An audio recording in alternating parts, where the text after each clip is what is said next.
अस्सलामुअलैकुम दोस्तों, ਤੁਸੀਂ ਵੇਖ ਰਹੇ ਹੋ पाक पंजाब टीवी ਤੇ मैं ਤੁਹਾਡਾ ਦੋਸਤ अब्दुल वाहिद। दोस्तों माशाल्लाह ਤੁਹਾਡੇ वास्ते बहुत ही अच्छी, बहुत ही बेहतरीन, काफ़ी दिनों बाद एक खूबसूरत ज़राई ज़मीन की वीडियो लेके हाज़िर होया। इंशाल्लाह उम्मीद है कि ਤੁਹਾਨੂੰ बड़ी पसंद आएगी। दोस्तों काफ़ी दिन तो मुराद ये कि जिस तरह के भरावां नूं पता है कि मेरी गारंटी होंदी है आपां फेक मूवी यूट्यूब ते अपलोड नहीं करते है, जिहड़ी कि 100% ओरिजिनल हैगी है, अपनी मुकम्मल गारंटी हैगी, सिर्फ आपां वो अपलोड करते हुंदे आ। इस वास्ते बेशक सानू महीना या जिन्ने दिन भी वीडियो ना मिले असी वीडियो अपलोड नहीं करते है। तो अज माशाल्लाह काफ़ी मेहनत तो बाद सानू ये 30 एकड़ ये ज़राई ज़मीन मिली है। बड़ी शानदार डेरा मौजूद है, सामने भरावां दिखा रहे हैं। तो रकबे के दरम्यान के विचों नहर गुजरती पई है। नहर के दोवां साइडां ते रकबा है, भरावां नूं चेक करावांगे। 2 ट्यूबल लगे हुए हैं, बिल्कुल शर्तिया ते मिठा पानी है, शहर के बिल्कुल करीब। 30 एकड़ ज़मीन है, मुकम्मल आबाद ज़मीन है। ये बंजर वाली या गैर आबाद या कलर नहीं हैगी, बिल्कुल आबाद ज़मीन है। तो मुकम्मल ज़मीन के विच मालक ने झोना काश्त किया है। ये भरावां दे सामने ये चावल की जिहड़ी कि फसल हैगी काश्त की हुई है। दोस्तों जिस तरह के भरावां नूं पता है कि सुबह तो लैके शाम तक मोटरसाइकिल की मेहनत करने हैं, चंगी ज़मीन लभण की कोशिश करने हैं।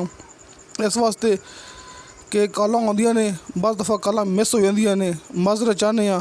तो इस वास्ते मैं भरावां नूं दसदा हुंदा, जो शाम को घर आके बहने पता लगता है कल काफ़ी कालां आईयां होईयां सी ते मिस हो गई। खास तौर पर भरावां नूं यह भी पता है कि साडे कोले अलहमदुलिल्लाह रोज़ दोस्त आते हैं, जिहड़े कि ज़मीनां चेक करते हैं, अपने ऑफिस च आके बहिंदे ने, अपने नाल गलबात करते हैं। आप हर ज़मीन की फर्द चेक कराई दी, मुकम्मल गारंटी दी दी है कि रोज़ माशाल्लाह। कल दोस्त लाहौर च भी आए सन, सियालकोट च भी आए सी कल, तो फैसलाबाद तो भी आए सन। तो आप ज़मीन चेक कराने अपना ऑफिस है आरफ वाला शहर कुमारां वाला चौक। ये भरावां मैं दसदा हुंदा, तुसीं इत्थे बह के अपने नाल गलबात कर सकते जी। आ वेखो दोस्तों रकबे के दरम्यान दे विचों कि जा रहा है, ये पक्का खाला जा रहा है, ये नाल तोड़ो तोड़ रस्सा लगता पे है। तो सामने डेरा भरावां दिखा चुके हैं मैं। तो खाले तो माशाल्लाह लगे हुए हैं, दरख्त सफ़ेदा लगे हुआ है। तो सामने दोस्तों डेरा है, भरावां फिर दिखा रहे हैं। तो पहले आप डेरे की पल्ली साइड खड़े हुए सां, हुण आप ओली साइड ते जिथे कि ये नहर हैगी, तो इस अलावा जिथे कि अपना रस्ता है। ये 2 ट्यूबल मौजूद ने माशाल्लाह। तो खास गल है कि रजवा आ जिहड़ा कि ये नहर आ रही है, इन दोवां साइडां ते अपना रकबा है। एक साइड तकरीबन कोई 17 एकड़ हैगी, एक साइड तकरीबन कोई 12-13 एकड़ हैगी। ये आप डेरे के बिल्कुल करीब आ गए हैं। तो इस अलावा दोस्तों बिल्कुल शर्तिया मिठा पानी है। तो नाल नाल मैं भरावां नूं यह भी दसदा पिया सां, गल मेरी अधूरी रह गई सी कि तुसीं अपने WhatsApp ते वॉइस मैसेज या फिर अपना जो भी टाइपिंग चैट वगैरह तुसीं लाजमी करनी है। मैं भरावां नूं दसदा पिया सां कि नंबर मिस हो जाते हैं, पार्टी अपने को माशाल्लाह रोज़ आती है। इस तो अलावा नमाज के टाइम भी मोबाइल की आवाज़ बंद होंदी है, मोबाइल साइलेंट ते लग्या होंदा है या फिर मोबाइल पावर ऑफ होंदा है। इस वास्ते मैं भरावां नूं हर मूवी के अंदर दसदा हुंदा कि अपने तुसीं WhatsApp ते लाजमी कॉल करनी है, वॉइस मैसेज करना है या फिर चैट करनी है, टाइपिंग करनी है। दोस्तों अपने 2 WhatsApp नंबर ने, दोवें हर मूवी की डिस्क्रिप्शन दे विच लगे होंदे ने। एक भाई शफकत साहब का जो अपने नाल काम करते हैं, दूसरा मेरा नंबर है। दोस्तों साड़ी खास गारंटी ये कि हर मूवी के नंबर अपना ही होंदा है, एक खास निशानी है। असीं नंबर किसी होर दा नहीं दे रहे, किसी होर दोस्त का असीं नंबर नहीं दे रहे, असीं नंबर देने सिर्फ अपना ही। असीं भरावां नूं ज़मीन का विजिट करावांगे, ये ज़मीन चेक करावांगे। अपना ऑफिस है आरफ वाले शहर च। तुसीं बस आने तो एक दिन पहले कॉल ना भी हो सके, दोस्तों कॉल ना भी हो सके फिर भी तुसीं आने तो एक दिन पहले सिर्फ WhatsApp ते इतलाह दे देनी है कि भाई सानू तुहाडी फलां ज़मीन पसंद आई है, असीं तुहाडे कोल आरफ वाले शहर च तुहाडे ऑफिस आ रहे हैं। दोस्तों किसी किस्म का कोई मसला नहीं है, अपनी मुकम्मल गारंटी होंदी है। दोस्तों हुण आपां गल करांगे इस ज़मीन के बारे च। माजरत चाहना मूवी थोड़ी लम्मी हो गई है, लेकिन गल्लां करनियां बहुत जरूरी होंदियां ने, ताकि यही मुकम्मल जिहड़ी गल होंदी है कि आपां मुकम्मल गल जिहड़ी लाजमी करनी होंदी है। ਤਾਂ ਕਿ ਭਰਾਵਾਂ ਨੂੰ ਮੁਕੰਮਲ ਸਮਝ ਆ ਸਕੇ ਨੰਬਰ ਦੇ ਬਾਰੇ 'ਚ ਵੀ ਤੇ ਆਫਿਸ ਦੇ ਬਾਰੇ 'ਚ ਵੀ, ਸ਼ਹਿਰ ਦੇ ਬਾਰੇ 'ਚ, ਇਹ ਜ਼ਮੀਨ ਦੇ ਬਾਰੇ 'ਚ।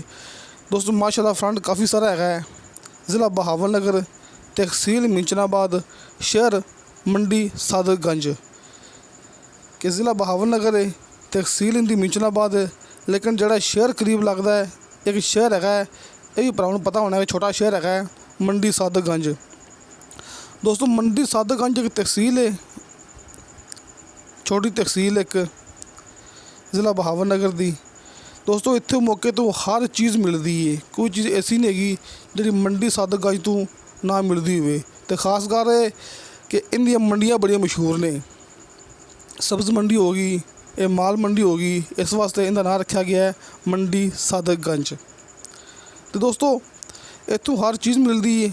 मंडी सादतगंज शहर सिर्फ इत्थों है तकरीबन कोई 5 किलोमीटर, तकरीबन कोई 3 किलोमीटर मैन तो लैके लिंक रोड आ रहा है, अगे तकरीबन कोई 1.5 किलोमीटर रस्ता इस ज़मीन तक कच्चा आ रहा है कि शहर तो सिर्फ 4-5 किलोमीटर, मेन रोड तो सिर्फ 4-5 किलोमीटर। तो दोस्तों हुण आपां गल करांगे इस ज़मीन की डिमांड के बारे च। दोस्तों इहदी डिमांड की मालक ने फी एकड़ की 13 लाख रुपया। दोस्तों 13 लाख रुपए की डिमांड है। कमी पेशी प्यार मुहब्बत आपां भरावां दे खातर करवा देंगे। ज़मीन बड़ी बेहतरीन मुकम्मल आबाद ज़मीन, डेरा मौजूद है, साल का नहरी पानी मौजूद है। नहरी पानी माशाअल्लाह आम है इस ज़मीन नूं, दरमियान विचों नहर गुजरती पई है, 2 ट्यूबल लगे ने, ज़ेरे ज़मीन पानी बिल्कुल मिठा है।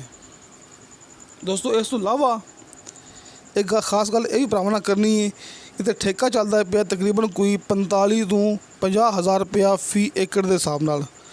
दोस्तों अगर ज़मीन की कीमत थोड़ी जी घनी होंदी है तो उनका ठेका थोड़ा ही घना होंदा है, अगर ज़मीन सस्ती होंदी है तो उनका ठेका सस्ता होंदा है।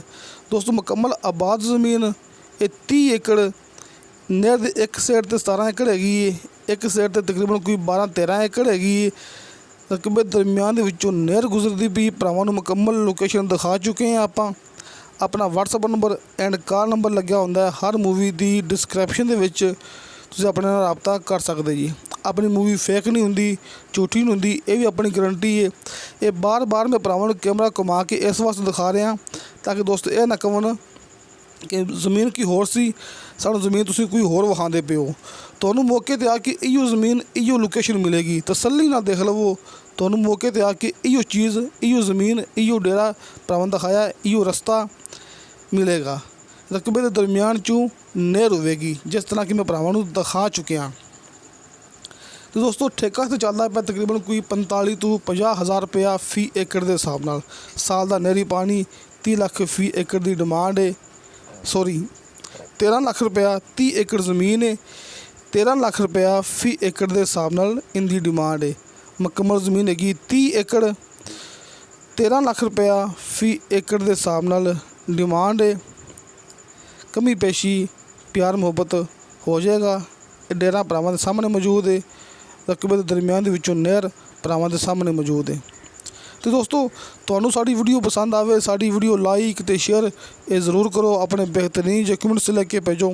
किसी मेरे दोस्त नूं नंबर ना भी मिले तुसीं अपना कमेंट कर सकते हो, आपां तुहानूं कमेंटां दे विच भी अपना नंबर दे देंगे। किसी किस्म का दोस्तों कोई मसला ही नहीं हैगा। साडी वीडियो लाइक ते शेयर ये ज़रूर करो। तो दोस्तों इंशाअल्लाह ताला मिलांगे अगली वीडियो ते। खुदा हाफिज़।